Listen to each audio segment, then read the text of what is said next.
এতিয়া সংকেত কেনেদৰে লিখা হয় সংকেত দ্বিমৌলিক যৌগৰ সংকেত লিখা পদ্ধতি সংকেত কি আমি পাইছো সংকেতৰ সংজ্ঞাটো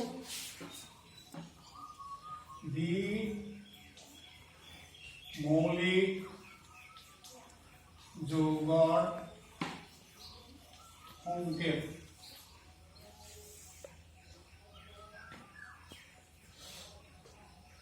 দুটা ভিন্ন মৌলই লগ হৈ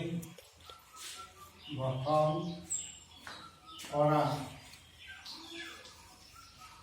যৌগবোৰক দ্বিমৌলিক যৌগ বোলে প্ৰথমতে আমি সংকেত লিখিবলৈ চিহ্ন লিখিব জানিব লাগিব জানে পানীৰ সংকেত H2O মৌল চিহ্ন মৌল চিহ্ন যোজ্যতা মৌল হাইড্ৰোজেন চিহ্ন মৌল হাইড্ৰোজেন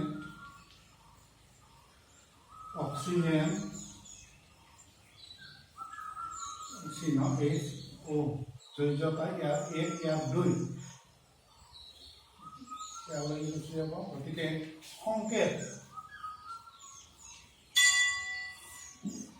H2O তাৰমানে ইয়াত কি হয় সংকেতত যোজ্যতাবিলাক ট্ৰান্সফাৰ হয় তললৈকে চিহ্নৰ তললৈ যেনে অক্সিজেনৰ যোজ্যতাটো হাইড্ৰজেনৰ চিহ্নৰ তলেদি গৈছে আকৌ